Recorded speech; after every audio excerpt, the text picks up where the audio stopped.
Steel Curtain Network.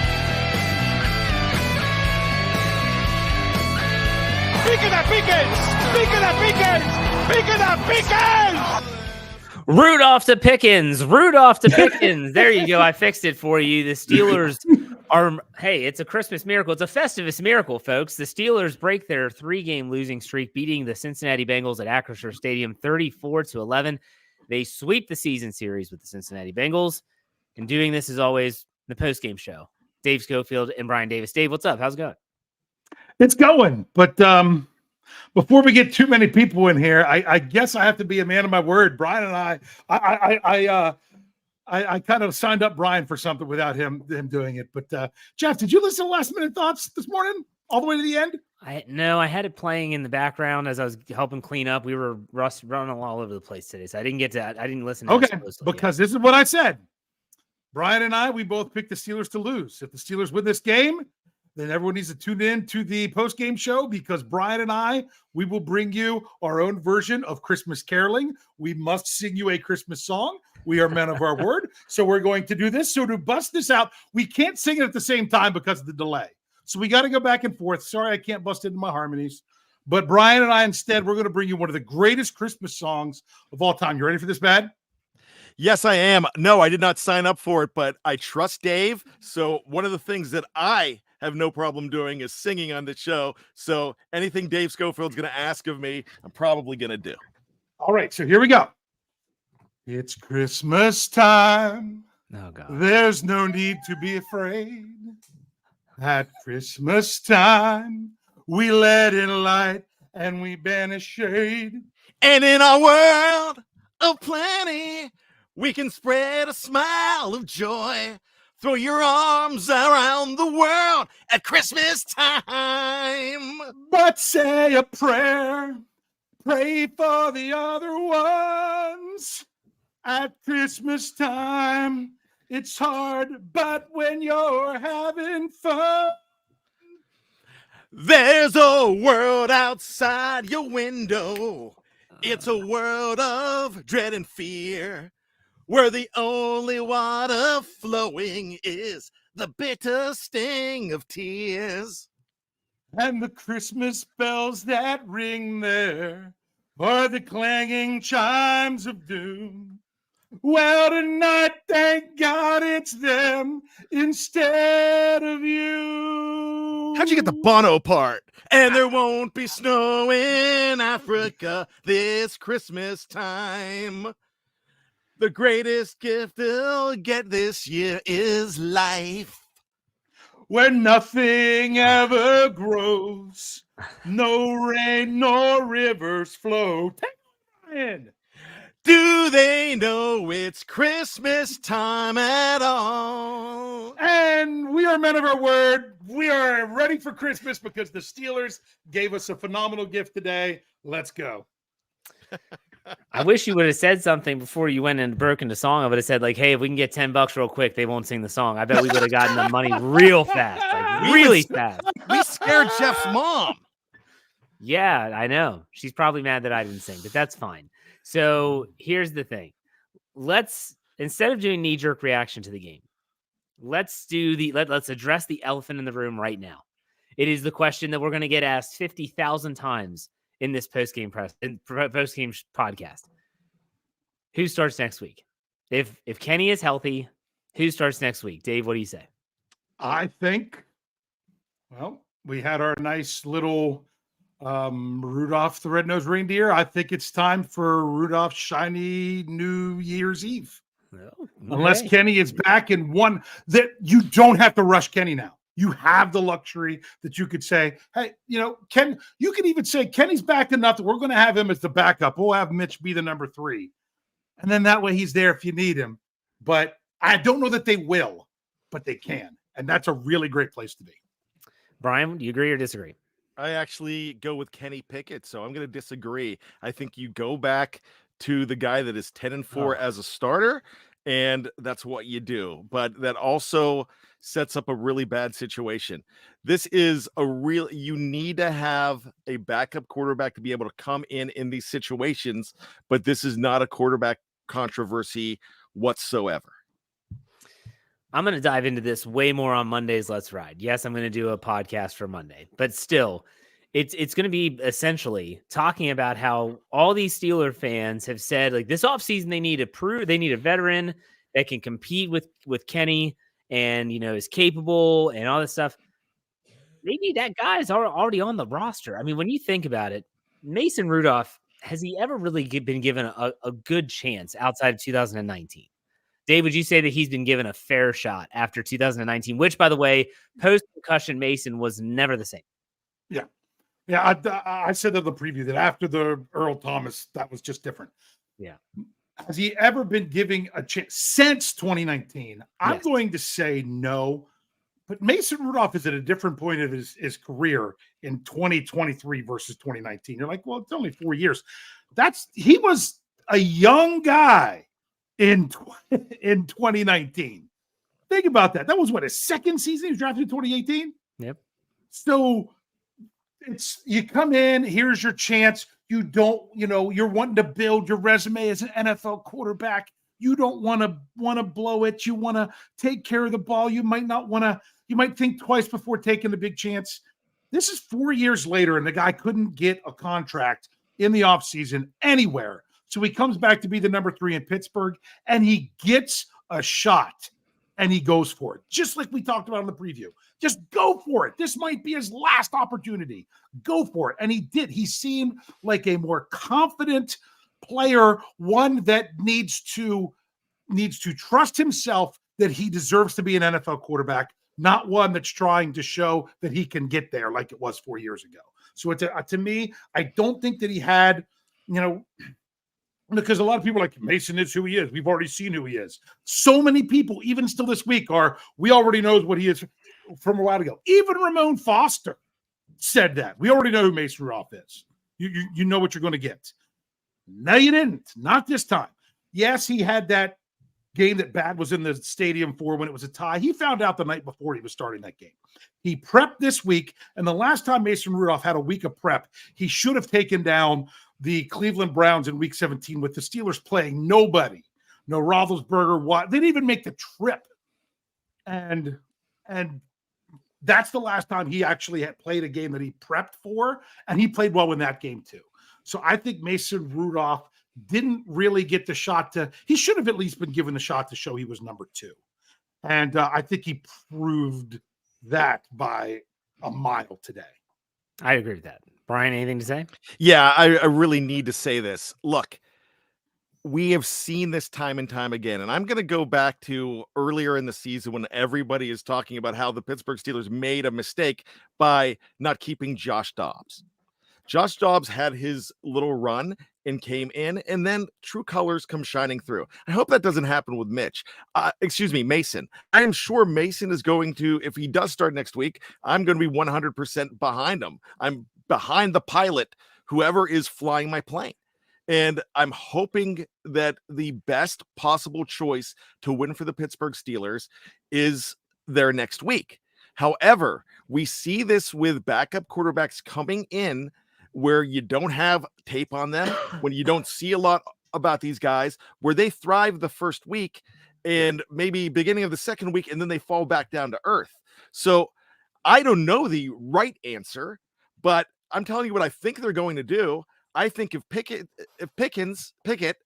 is 100% healthy, that he's coming back in. I think that's what will happen. I guess the question was, do we want that to happen? So it's going to be something we're going to talk about all week. We'll be talking about this all week as the Steelers have one extra day to prep. Dave, you want to say something? Well, and also remember, you're like, well, he comes in his first game, then they get tape on him. Maybe this is the first time that Jake Browning didn't look good after his second, third, and fourth starts. He not so well the first start, then good for 3, then not so much once again against the Steelers. So yes, there's precedence one way, but for every example of one, you can try to find one on the other end. Who knows? This is going to be a very fun topic this week. Absolutely. Let's get to. I just love being able to discuss it because rather than be like, oh man, what are the Steelers going to do? I'm just glad the Steelers won a freaking game. Like, let's just we have the super chats piling up, so let's get to these. Evgeny Crosby gives us $2. Says playing inside linebacker for the Steelers. RIP. Yes, Landon Roberts goes down. It's a pectoral injury, folks. Here's what you need to know. Whether it's torn or not, it doesn't matter. Think about TJ Watt last year. It took like 8 weeks for him to get back, and that was not a complete tear. So it was a partial tear. He's done. He's done for the regular season. So now Miles Jack is going to be taking up a 53-man roster spot as Landon Roberts probably goes on injured reserve. It's dire straits. And I agree with Mike Tomlin. He said after the game, we're snake bit. We're snake bitten at the position. I totally agree. Yeah. And I still can't believe that Blake Martinez, I thought he played well the one game that he was out there. He was inactive, wasn't he? He'd been inactive the last 2 weeks because they need somebody to play special teams because so many of these guys they've had to bring up don't, like Miles Jack, like Michael or Macau Walker, however you say it. Michael. And along with Martinez. So they need some other special teams guys. But he might be a guy that I was surprised they hadn't been utilizing him. So yeah, very interesting. So we'll see how that plays out. Ryan O'Toole gives us $10. He said Christmas miracle from Rudolph, and Santa gave Mike Tomlin challenge wins. He got 2 right in this game. I cannot believe it. Merry Christmas to miracle. You. That's right. Merry Christmas to you guys, Tony and the blokes. Miss seeing those 3. Yeah. Good. They're still doing their thing out there. Go find them. You'll find them. Tom plays games. Tom Muir gives us $8, $1 per win. Rudolph saves Christmas. Who cares if Pickens blocks? Here we go. We will talk about George Pickens a lot in this breakdown for sure. Sean Manning gives us $2. Dave Sco better at kicking or singing? I would say he's a better singer than kicker, but he might disagree. So, Dave, do you agree with my assessment? Maybe 15 years ago, it might have been a toss-up, but no, probably not. Tyler W., $5. Merry Christmas, you filthy animals. Can we make every Sunday be Christmas Eve for Pickens? Couldn't be this year, but it was fun to watch. It's good to see some big plays being made. Let's go with the Steelers Reaper, $4.99. Stadium was rocking most of the game. A lot of energy. Good game all around. Glad we got to see the win. Merry Christmas all. That's awesome. What a fun game to go to. It's always good to see a win. It's better than Dave's Arizona fiasco and Bryan's Thursday night fiasco. So we got to stay home now. Or Bryan's Las Vegas Raiders fiasco. That was a real fiasco. At least they won. Yes, that's true. So that means I shouldn't be in the stadium. Yeah. Let's go, Drake Wally. He actually covers the Colts for Fans First Sports Network, $9.99. He says, man, hell of a performance. Is this Pickens' statement game? The guy looked incredible. He's looked incredible before. And I had people texting me and like, oh, is Pickens, is he back? Is he over the proverbial hump? Is he, I said, this is not the test. The test is not when he's putting up almost 190 yards in the first half and 2 touchdowns. The test is when things are not going his way. The test is when he gets the Pat Freiermuth treatment. Right. He doesn't even get a target. Like, that's the test. Like, the test is then. He didn't pass any test today. He had an unbelievable game. He got to tell everyone that he's not listening to everything, blah, blah, blah. And I told Dave this before we went live. I cannot believe they put him in front of the media, but he did a press conference after the game. Like, I was actually shocked, but he answered. He faced the music. For sure. All right. Ann Smith gives us $4.99. I think we need to accept the fact that just because Pickett is a first-round quarterback doesn't mean we can't move on from him early. He reminds me of Zach Wilson. It's not a good comp. Not a good comp at all. Kyle Smith gives us $10. He said, I love this for Mason, but how fickle is this fan base? Very fickle. So many people are writing off KP for Mason. Meanwhile, they all wrote off Mason years ago and didn't learn that lesson. But Merry Christmas, y'all. Yeah, I mean, there's 2 sides of that. If you're here now, if you listen to what I said at the beginning, after the singing, that the whole Mason Rudolph, he's at a different stage of his career where he can just go get it. Honestly, that's what Kenny Pickett needs, in my opinion, as well. He needs to get past that. Well, this, when you're not just worried about the trajectory going up. If they were both in the same place, I think you'd get similar stuff. But man, Mason Rudolph, he does throw a nice deep ball. And did he drop that one into Pickens for that second touchdown like crazy? That was a crazy good throw. There was still some rust. He missed the one with DJ and unfortunately got hit on the deep throw to Calvin Austin the third and wasn't able to get it out there enough, but Calvin Austin would have been untouched. They could have scored over 45 points. Yeah. All right, let's go to Razor Shade Slayer gives us $1.99. No, Brian, I can't do another 16 for 29 for 167 yards. I'm assuming he's talking about Kenny Pickett's stat line. Yes.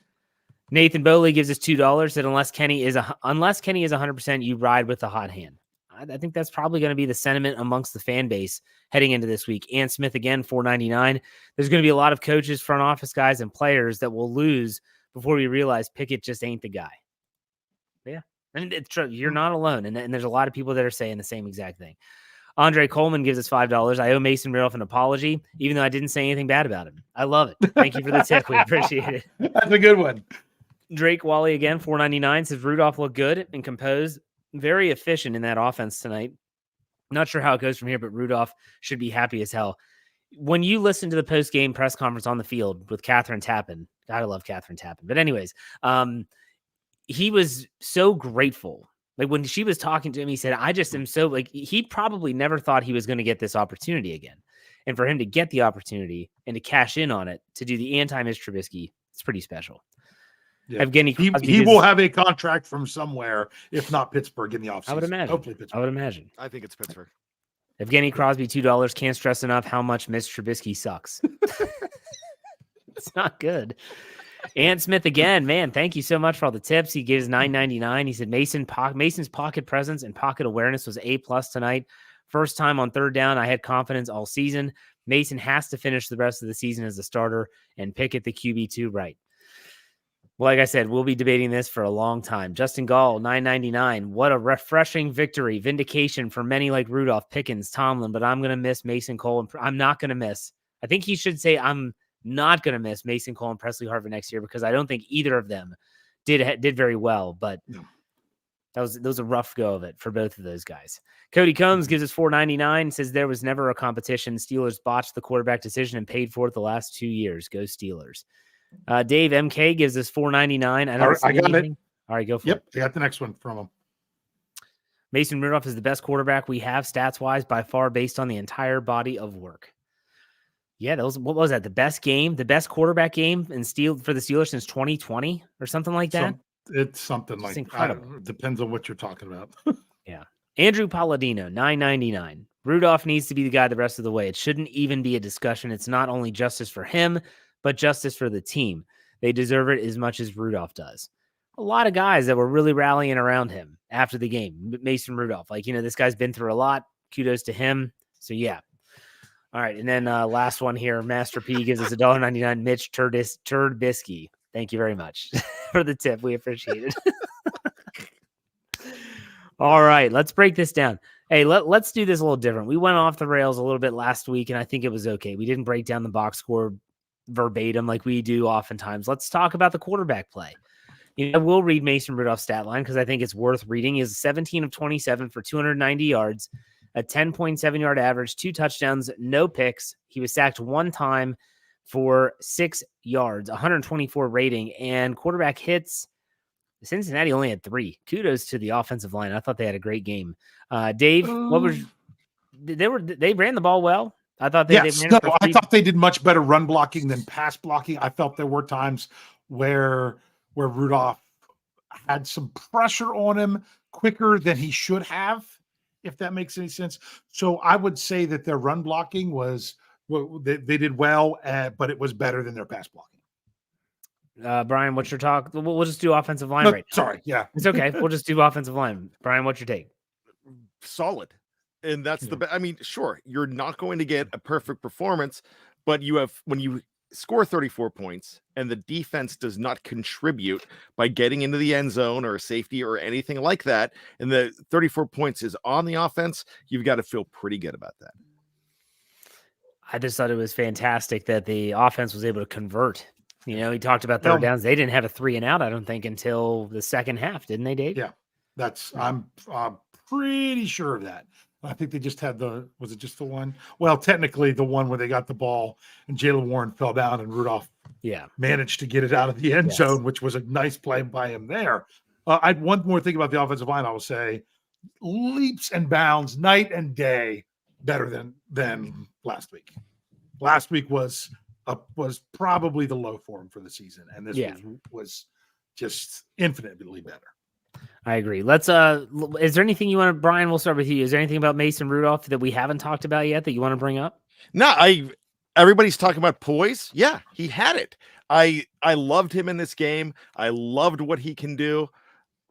I was very proud to be supporting Mason Rudolph tonight. And I was thinking the entire time, is Jeff wearing his Mason Rudolph jersey that I bought him years ago that I don't think he's ever put on, actually? But yeah, I still have it. Yeah, it might have to come out. I really might have to come out. But yeah, I thought Mason Rudolph, we talked about this on the preview the other day. He does throw a very nice deep ball, and we saw it today. And if that's what you can get out of him, then, and if they go with him next week, you're going to hope to see the same thing. I hope it's sustainable, is all I'm saying. Yeah. No, I know, but I think with the short remainder of games, I think the common thread has been, like, do you ride the hot hand? And it's like Dave said, they don't have to rush Kenny Pickett back. The dude had surgery on his ankle. Have you ever have you seen what that tightrope surgery, what they do? They actually go in and like screw through the bone and like tie it together so it heals faster. Like, it's insane. Yeah, that's going to need time to heal up. Most people say 6 weeks, but it's anywhere between 4 and 6. And maybe the Steelers are saying, hey, we can go with Mason another week and see. I don't know. But Pickett has done it in 26 days before. Yes. And this would be actually a little bit longer. This would be 28 days. I'm going to say something about Mason Rudolph that if people haven't checked this out on our YouTube channel, it's also, I write articles about him for SteelCurtainNetwork.com. Our own coach, KT Smith, has been doing these breakdowns. And the most recent one was how the Steelers can beat the Bengals with Mason Rudolph. It's less than 10 minutes long, but it's really interesting stuff. If you're not an X's and O's person, you can learn a lot. Even if you are an X's and O's person, you can learn a lot. And so you can go to our YouTube channel, just search Steel Curtain Network, and you'll find it. One of the things that he talked about in that breakdown was how Mason Rudolph is willing to stand in the pocket. He's not going to escape the pocket. He's not a runner. He's not like Mitch Trubisky or Kenny Pickett that have some mobility that they want to tuck the ball or spin out of contact or out of pressure and just run. He's not that guy. Some of these big throws that he made, he just stepped up in the pocket and he was getting ready to take a shot and he delivered the pass. So like you said, Brian, it worked this week. I know that everyone wants to look down the road. I just want to enjoy this week. And I want to say what a great story this is for Mason Rudolph. I guarantee you he never thought he'd have this opportunity again. And for him to do this, even if this was the only game, it might have got him another contract somewhere in the NFL, which is pretty awesome. There, Dave. Well, I actually clicked on that. We'll come back to it because I was trying to bring this up for you, even though it's not super chat. This is what we needed this week for the preview. We need the Rudolph jersey and the Pickens hood. I have them both. Yeah. So sorry, we'll get that other super chat. Sorry, I clicked the wrong one. We'll bring it back up later. That run for the first down. Yeah, tough. That is something. I mean, I saw someone bring it up in the live chat. That was in 2019. Does he run for it like that, or does he slide rather than dive for it to make sure he gets it? I don't know that he does. But he was out there, and you could just tell that it felt like the team believed in him, and that has to mean a lot as well. Yeah, for sure. Let's get to some of the super chats since you brought one up. Let's go to Michael Richter. He gave us $9.99. It's the best team effort I've seen from the Steelers in a long time. Haven't had this much fun watching a game in a long time. Amen to that. Like, I was able to sit down on the couch with my kids, and we're watching the game, and they're able to cheer. And it wasn't like last week where it's 13 points and then nothing for the rest of the game. Like, it was exciting. And I was telling my wife, because she was asking me about this was earlier in the day. I said, when I was a kid, the Steelers weren't always great, but they were always kind of entertaining. Like, Cordell Stewart wasn't always great, but was that guy fun to watch. I mean, every time he touched the ball, he was a risk to go. It was good. It was fun. Dion Johnson gives us $5. He can't blame all the shortcomings on hirings. AR2 continues to restrict budget and staff numbers. Give him some money, coaches. Munchak, not Meyer, and a good offensive coordinator. Yeah, I think that's pretty much standard operation. Okay, let's talk about the pass catchers here quickly. What's up, Dave? I thought I saw another one pop up. Okay. Let's talk about the pass catchers. The Steelers throw for 290 yards. George Pickens leads the way with 195 of those. That's right, 190 catches and 6 targets. He averaged 48.8 yards per catch. He had 2 touchdowns. The next receiver was Allen Robinson, 4 catches on 4 targets for 36 yards. Jalen Warren, 5 for 30 on 6 targets. Deontay Johnson was targeted 5 times, had 2 catches for 15 yards. Darnell Washington, Mount Washington, he had 1 for 8. Miles Boykin, 1 for 6. Guys, this was the George Pickens show, was it not? Brian, we'll go with you. It really was. And I've got to say, as soon as Pickens hauled that in and was off to the races, I am not one to, I'm the guy that always talks about zeros on the clock, but in my head, I'm like, the mojo's here. I could feel it already. I was cautiously optimistic, but I knew that something worked this week. And then you see him on the sidelines and you see him do the shush, and then the close your ears or something like that, or like something to his mouth. And so basically saying, hey, I'm not listening to all the noise. I'm going to go out and play. That's something that I really think that he got a message, and we're never going to know because they do not air their inner workings of this machine. Just like Mike Tomlin would not say that Mason Rudolph's getting a game ball. He goes, we're going to leave that between us. So all I'm saying is this is between us, but I'm sure there was some terse conversations, and there was pulling George Pickens back into the mix. Now, Dave put something out on Slack right after the game started. And what he put on it is, I disagreed with him, but this isn't a debate. He thought that, well, hey, the defense is coming out. Could this possibly be Cam Hayward's next game? I go back to last game. And I go back to Thursday. And when we said that you almost need to protect Pickens a little bit and protect the offense by not introducing them, even though it's their turn. And I think that had a lot to do. I'm glad he didn't come out of the tunnel, because we would have booed him like crazy. So I don't think they would have done it. I think that would have been part of his punishment, was no announcing. Yeah, but that's also not just, that's protecting a fragile ego is what it is. So all I'm saying here is I think if he comes out of the tunnel and we're screaming and yelling and jeering him, I don't know if we see that effort out of him. So I'm really glad to see what happened. And I'm just going to quote Frank Sinatra here. You're shot down in April, back on top in June. Is that right? And shot down in wait. Shot down in May. Shut down in April, back on top in May. You got to sing on this podcast too. Okay, Brian already did. I'm gonna change my tune, and I'll be back on top in the month of June. That's it. There it is. I'll be riding high in April, shot down in May. Is the lyric you were looking for? Okay, but I'm not gonna change my tune. All right, I'm gonna change. That's my okay. Tune. I'm a big Frank Sinatra guy. Oh, I love Blue Eyes. Yes. Anyways, good stuff. Dave, any thoughts on the one-man show that was Mr. Festive Mouthpiece, George Pickens? Oh, love that too. Yeah. Yeah. It was interesting because I got frustrated as the week went on. I even put a tweet out. I even pushed back with someone in a comment at steelcurtainnetwork.com about everything going on with everyone. Even the media that's in the locker room doesn't know what really happens at the locker room, meaning the meetings and everything that goes on with this team. But yet people that only see 5% of what's going on have 100% of the answers on how to fix it. And that was driving me nuts this week, because everyone said George Pickens has to be benched. He has to do this. He has to. I mean, we discussed it on our show. We didn't say what they had to do, but they said what they could do.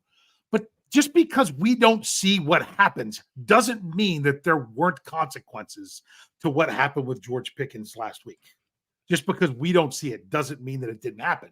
And so many people were saying, we're saying about that. And I'm just like, something did. We just don't know what it is. And I'm fine with that. But I actually brought up a story of a player that I had when I was coaching high school football. The kid was a really good athlete, but he had a lot of problems with his home life. He was technically, when it came to his education, he was technically a special needs student, things like that. We never knew if he was going to be a loose cannon and what he would say or do on the field. He did a lot of really good things. And when the ball wasn't coming to him, you were never really sure what you were going to get out of him. But he was such a special case. I could not treat him like I treated all the rest of the players because he was that different of a person. And sometimes just look at George Pickens. He is, even as a wide receiver that I call the wide receivers or a diva, he's still not even your typical wide receiver. He's just a different person. And because he's a different person, you, as Mike Tomlin has said so many times, I don't treat everybody the same, but I treat everybody fairly. And that's what you have to do with George Pickens some of the time. You can't treat him and punish him the same way that you would treat and punish somebody else. So bottom line is he responded. I think he had confidence in the guy throwing the ball, and it worked out really well. George Pickens, everyone's like saying, oh, this is like a breakout game. It's like I said, I don't know if it was on the air before we went live. I said, this is not the test for George Pickens. The test is when he doesn't have the receptions. Yeah. It's when the quarterback's not going his way, when he feels that he's open and maybe it's a bad ball. That's the test. Anyone can pat themselves on the back and pump their fists and say, yeah, look at me. This is so great. I had a great game. And he did have a great game. He had a phenomenal game. But at the same time, this is not a test. This is not a test. So we'll see how he responds. I want to see him block. Like he even said in his post-game press conference, he said, well, I've got a lot of tape of blocking. With tape on blocking, all I know is the tape from last week. And then I watched Jaylen Warren go out and show you what blocking really looks like when he was blocking for Calvin Austin III as he sauntered into the end zone. So to me, this is all with Pickens. It's all just playing the result right now. It's just playing the result. Let's talk about the running game quickly before we go over to the defensive side of the ball. The running game, the Steelers running game. If I can find the tab, got it. Okay, they ran for 113 yards, 3.8 average, 30 carries, a long of 13, and they had 2 touchdowns. Najee Harris, and I mentioned Calvin Austin III. Najee Harris led the way with 19 carries for 78 yards, a 4.1 yard average. Jaylen Warren had 8 for 24, and then Calvin Austin 1 for 7, and Mason Rudolph 2 for 4. They didn't do it in chunks. The longest run was Najee Harris for 13. So, Dave, what's your thoughts on the running game? The running game, the numbers, especially when you look at it at YPC, yards per carry, doesn't look all that impressive. How many times have we seen the Steelers' running numbers not look too bad, but really it was that they couldn't run the ball when they needed to? This was a theme last year. Oh, well, the Steelers couldn't run early. Then at the end of the game, when it didn't really matter much, they were able to rip off some runs to where the numbers didn't look so bad. In this game, in the first half, when the Steelers built a 24-0 lead, the Steelers ran for 70 yards on 13 carries with a 5.4 yard average. That really sums up the running game. In the second half, the Steelers were running the ball when everybody knew they were running the ball because it made sense to keep the clock moving. And guess what? It was the right call, and it worked. But when you really want to talk about how efficient and how well they ran the ball, I mean, Najee Harris had 47 yards on 8 carries in the first half with a touchdown. So to me, focusing on when the game really mattered, how they ran the ball, they ran it extremely well. Were they able to run it great to finish off the game? No, but they ran it well enough to finish off the game to finish off the game. Bryan, thoughts on the running game?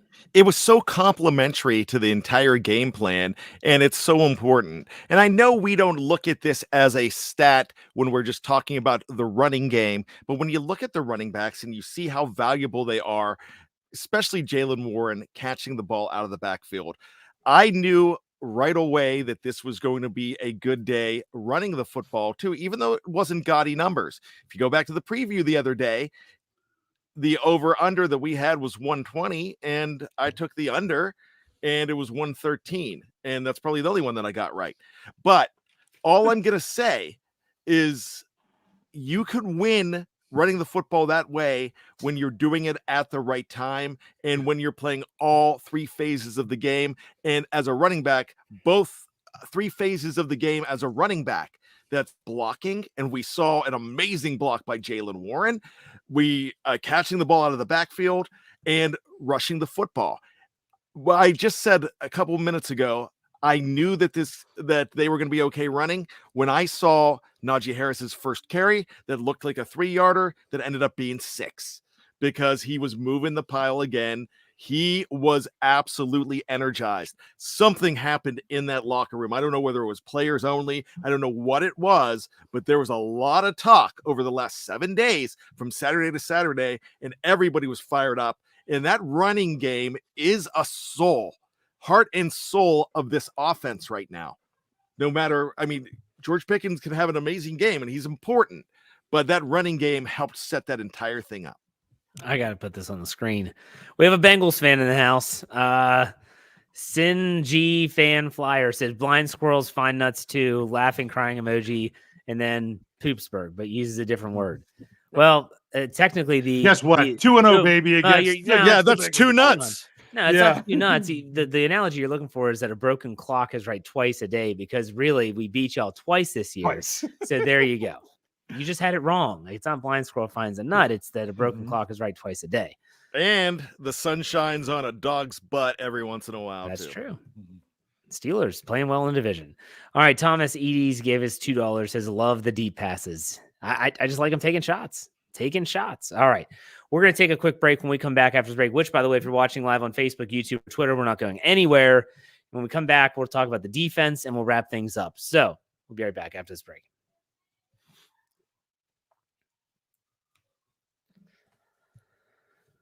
All right, Steeler fans, welcome back. We've got some live chats coming in, super chats coming in that are pretty funny. We'll get to those in a second, but we're here to talk about the defense. Actually, let's do this right now because I know. I was saying, can I say one more thing about George Pickens before we move on? Yeah, sure. I want to thank George Pickens because now I hit on both of my bets with him before the season started, where I took the over of 750.5 yards. Yeah, he went over 1,000 for the season now. And I took the over in touchdowns of 4.5 for the season, which he went over today. So thank you very much. Hey, well, I'll tell you what, if people are taking credit for stuff, right? I'm gonna plug something that I really only co-host, but I'm gonna plug it right now. And it's a new podcast that we have at Fans First Sports Network called Pez's Picks. Pez, you might have heard him on Kevin Smith's The Call Sheet early in the season. He was doing so well with his NFL picks, we decided, let's get him his own podcast. So I co-host this with the man, the myth, the legend, Pez, every single week. New episodes run every Thursday. And this dude has been out of this world with his picks. I mean, this week alone, he did 2 bowls, got them both right. He's already gotten the Thursday night football game right. The dude's NFL record right now is 33, 25, and 2. Go look at some of the national guys. They're not even close to those numbers. So all you got to do is search Pez's Picks wherever you get your podcast. Find it. Listen. It's once a week. And if you're a gambler, Dave made some money on the Air Force game. I was going to say, I usually, when I bet $1. But Pez had me so convinced. I put $10 on Air Force with the stuff that Pez said. He won it for me. And it was plus 100. So it was a $20 payout. There you go. Pez, he's the man. Pez's Picks. Check it out. Let's get this super chat here. Marky D, Steeler Nation Australia gives us $10 dingo dollars. He says, sucked in Bengals, you losers. Happy birthday. I think you were supposed to say suck it, Bengals. No, that would be much better than sucked in. But nonetheless, happy birthday to this Aussie bloke. Look out the nearest pub. Marky D is drinking sherbets wee day. Happy birthday, I guess, Mark. yeah, Marky D. He is a Christmas Eve baby. Be safe because it's already Christmas Eve in Australia. Yeah. And I guarantee he's drinking the Sherbies. So funny. The Bengals fan left, I think, by the way. Anyways, nonetheless, let's talk about the defense. The Steelers defense, boy, what a weird game where they gave a lot of the game. Again, bend don't break. They gave up a lot of yardage, but early on they weren't surrendering field goals. They were taking the ball away.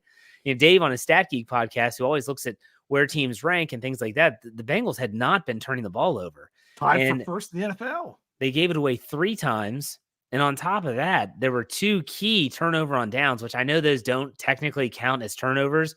I do count those as turnovers. I do too. Because that is your defense is standing tall and getting the offense the ball back.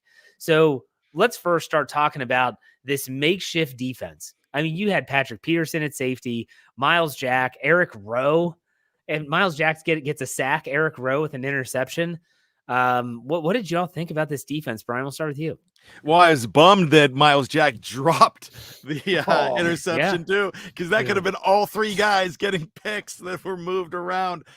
Man, I was so impressed with the way these guys stood up.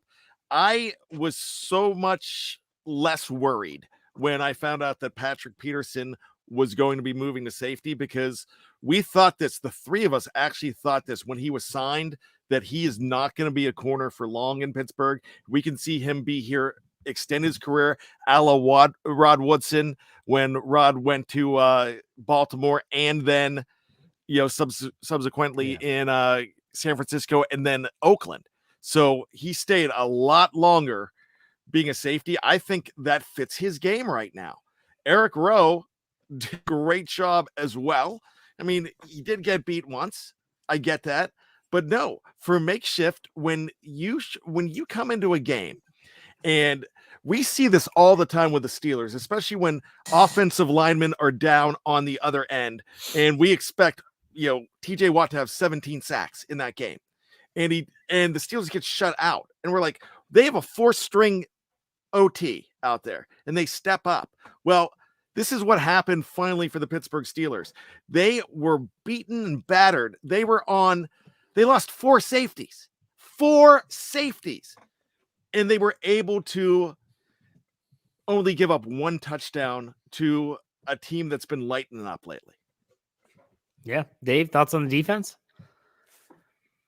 All right. Well, got some questions for you guys. That first interception, was he trying to throw the ball away and just didn't get out of bounds? Because how in the world is that ball not thrown away? Yeah, I don't know. So Patrick Peterson, see it the whole way, go get it. Fantastic. The other one, Eric Rowe, great interception. Love it. Alex Highsmith dropping into coverage, 20 yards downfield, getting an interception. But one thing I will say about Eric Rowe, he does a nice job defending the pass. But if you're talking about tackling and taking the great angles for tackling, even before the touchdown to start the second half, it was already questionable. So that's something that maybe he can work on and strengthen up. This is his first game in a while. So there's room for improvement. But bottom line is, there were times, because I got to watch this game with my parents, because my parents are here for Christmas. They came today. It was really nice to have a fun game to watch with my dad. It was really good. My mom kept saying, "Oh no, they're moving the ball," talking about the Bengals. I'm like, with the way this Steelers defense is beat up, and that the Bengals offense is still pretty good, it's not like I expected the Steelers to ever just shut them down and not give up any yards. I felt that they came through in the weighty moments and did what they had to do, because the only touchdown the Bengals had was on the one big play, which basically almost looked like the George Pickens play, but to the other side. They got the one big play. When it came to where the Steelers would give up yards on a drive, I mean, they gave up one other field goal for the rest of the game and made the stops otherwise. Yeah, I mean, it was a phenomenal play. There were some of these throws where this happened twice against the Steelers in Cincinnati, where Browning got hit as he threw or something and the ball fluttered. Remember Jamar Chase came down with him? You're like, oh my gosh, can they not catch a break? And then they started happening again. I'm like, today. What is going on? And so it was good to see the Steelers finally getting some of those. But they come away with the football. They needed those, including the turnover on downs. I believe the Steelers had 24 points off of turnovers, I think, if that's accurate, Dave. I know they had 17 off I think they had, counting the turnover on downs, I think they had 24 points off of those. But if you don't, I was going to say, give me just a second and I can tell you, because I know they had the 17 off of the actual three, turnovers. yeah. They had a field goal. So they had another field goal off the downs, because that one was the field goal that they got at the end of the half, which, how great was it to see the Steelers get the ball with just over 2 minutes and actually play it right. Now, it took a long, crazy pass from Rudolph to Pickens to make it work, but that the Steelers didn't botch it and give the ball back to Cincinnati with time to do something. They ran it down and kicked the field goal on the last play of the half. But yeah, that was the other thing off of downs. So if you look at it, including the downs, that's 20 points. Yeah. All right, let's get some of these super chats here. Tyler W gives us $5. Says, can we fans give Tomlin credit for once? He coached couch surfers into starters on defense. Also, Watt and Highsmith are dogs. We're going to get to Watt and Highsmith, but I think you do have to give Mike Tomlin some credit. because he did get these guys ready. And Miles Jack was part owner of ECHL team or something like that, like an East Coast Hockey League team. And then he was going to, I think I heard that he was going to go into a trade like an electrician. He was going to start working construction. Yeah.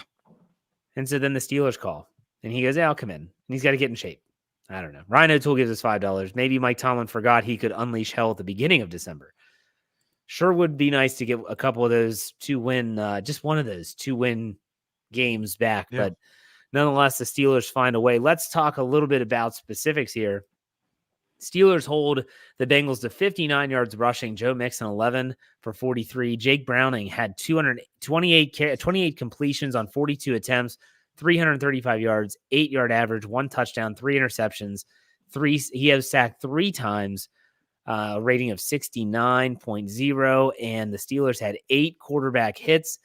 In terms of sacks, TJ Watt has got 1. He had his 17th of the season. Alex Highsmith gets 1. We already mentioned that he had that interception as well.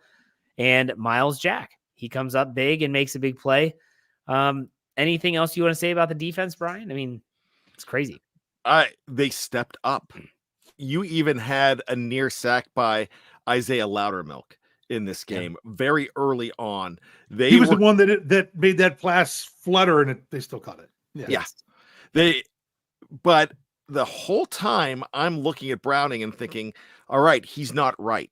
And Mike Tomlin said something that was very interesting on the post-game press conference. If you did not get a chance to listen to it, go head back and check out Big G and me as we go ahead and break down the press conference on Fans First Sports Network, Still Curtain Network. Now, what he said, they asked, Cincinnati's really good with catching the ball out of the backfield. And Tomlin said something, and I don't think this was a slight. It was just him stating fact. He's like, well, maybe that's why Browning, to a point, he said, maybe that's why Browning's had the success that he's had, because those outlet passes to the running backs, and those running backs are so good, being Joe Mixon and Chase Brown, catching those balls. And that part of the game was kind of eliminated today as well. So he just did not look right. And it's not the fact that you don't look right, that you're having a bad day. No, you're forced into a bad day. And this time around, the Pittsburgh Steelers did the forcing. When you're that depleted, you have to find a way to come together, and they came together. Yeah. Dave, anything else about the defense? I mean, they're just making do. There's so much you can do with everything. I mean, and it's so much harder to overcome these injuries in game. Like, that was the problem last week, losing both safeties in game. At least this week they had the time to prep for it. And I had the safeties as my X factor for the game, and they each come up with interceptions. That was pretty cool. Jeff had the offensive line as the X factor. They really came up and stepped up, especially in the run game in the first half.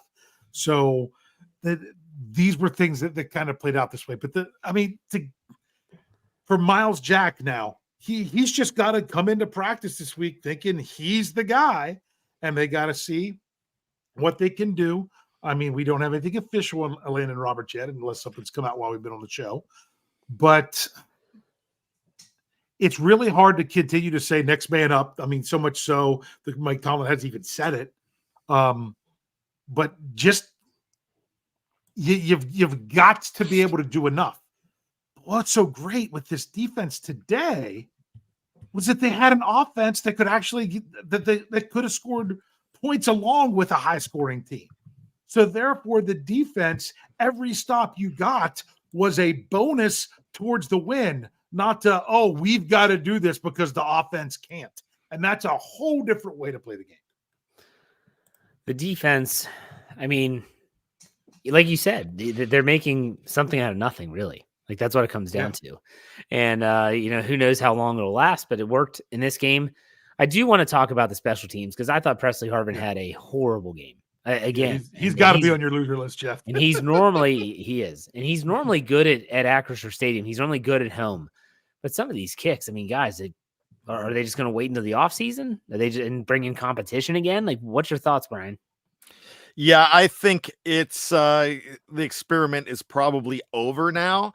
I think this is season 3 now of Presley Harvin. So I'm thinking what they're going to do is probably you could see them draft a punter in the 7th round again, or you might see them make a move like the Ravens made a move when they bypassed Calvin Austin, but seemed to have their replacement for Sam Cook with the guy that they brought in the 4th round last year. There's teams are starting to put more value on a punter, and I think the Steelers are going to put themselves in the market in some way.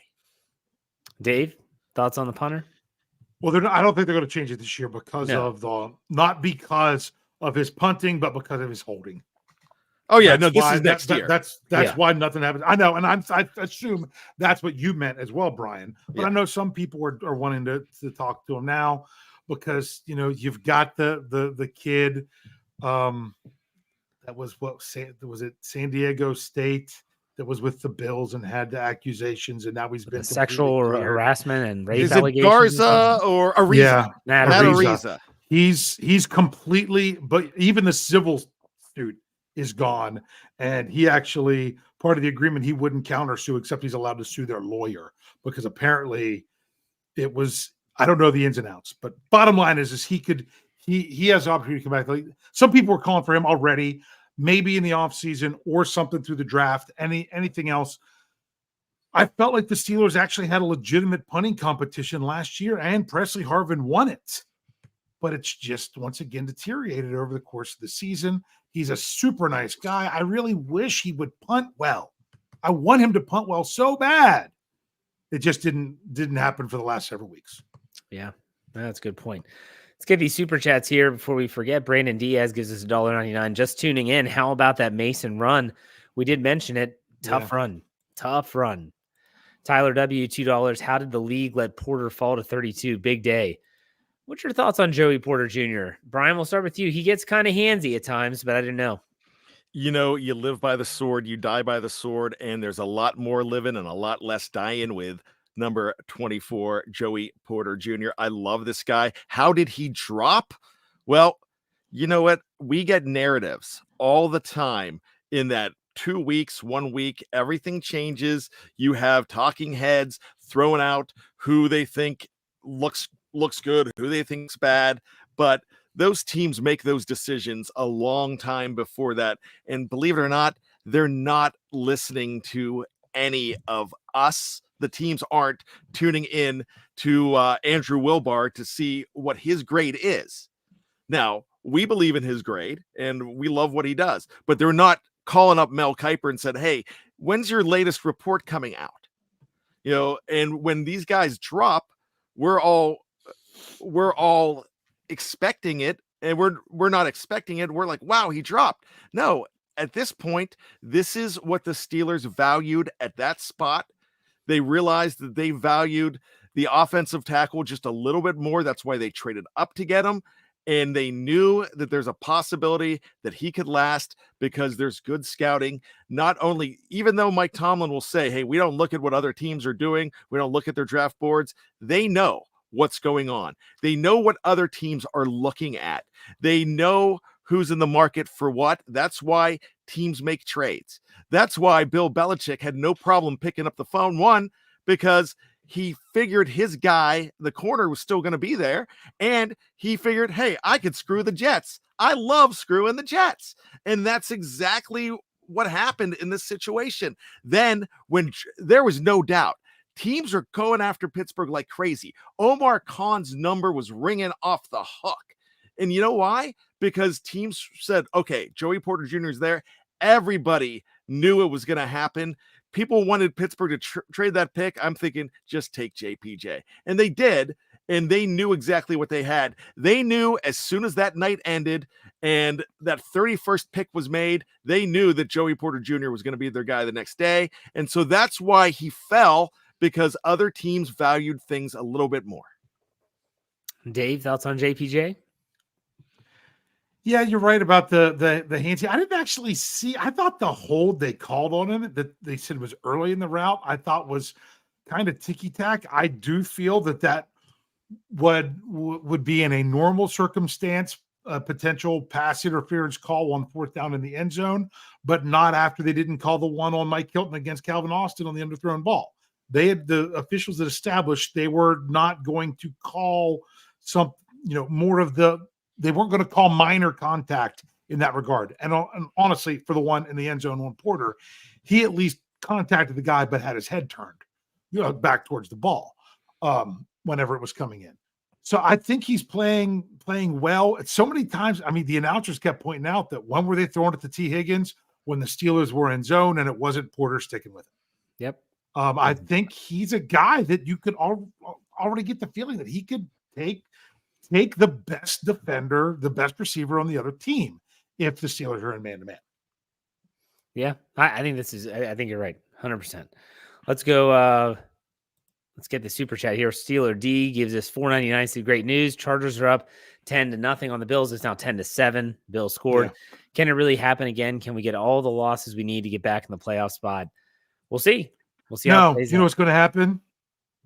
Everyone wants. A lot of Steeler fans want the Browns to continue. Want the Browns to start losing.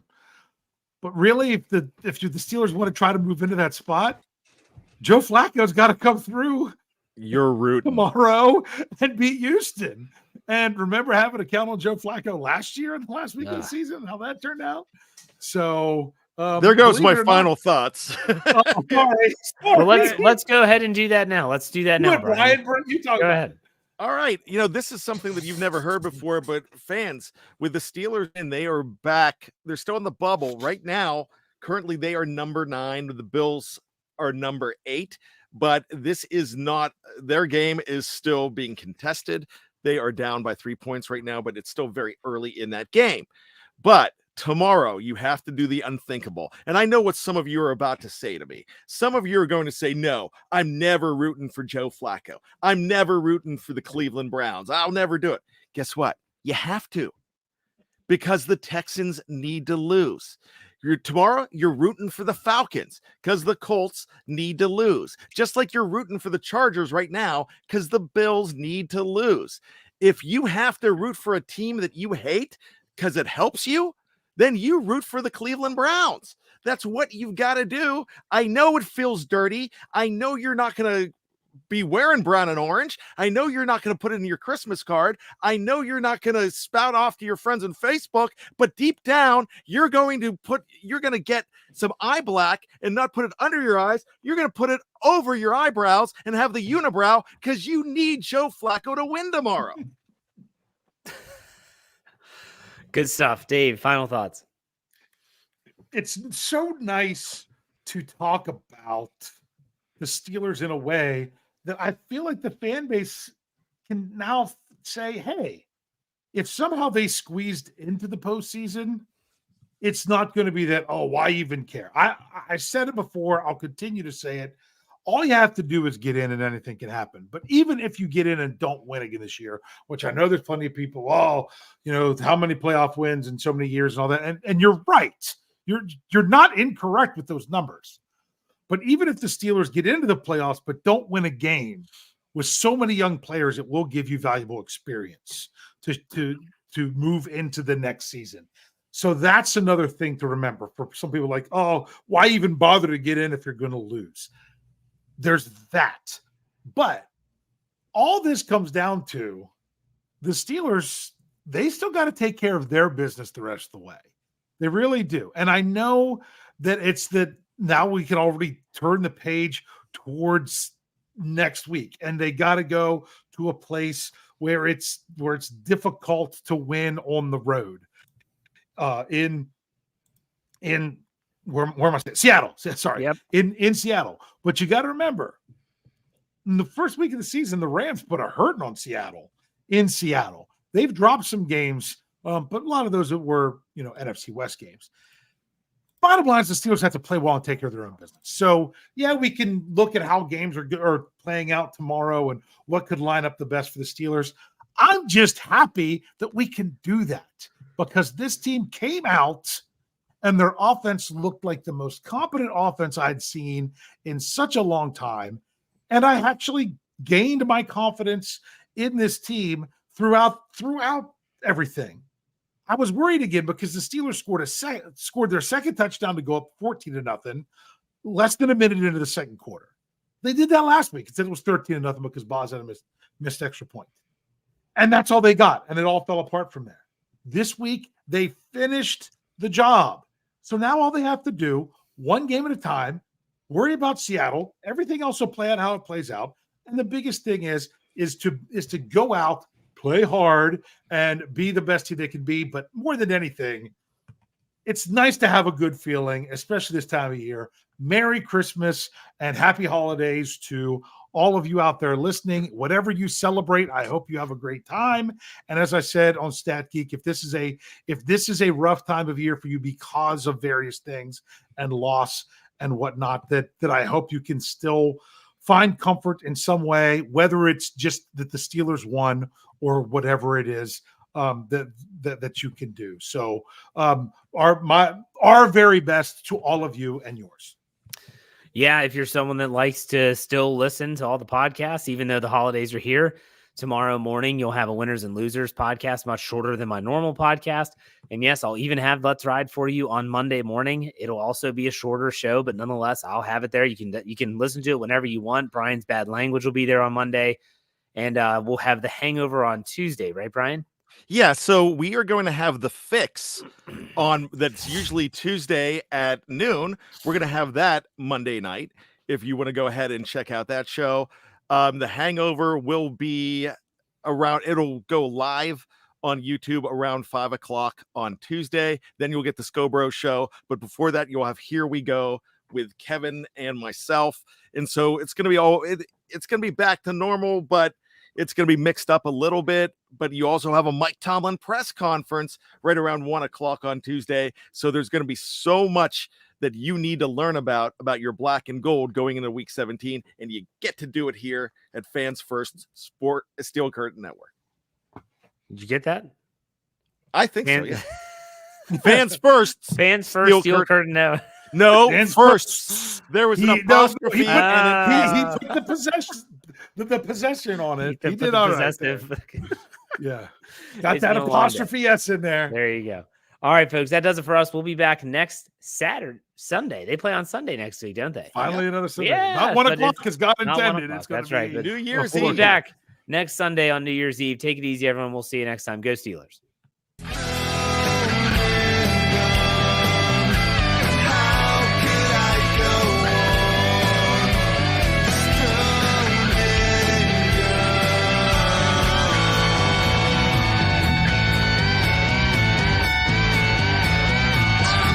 Steel Curtain Network. Get it. Everybody else gets a little tight.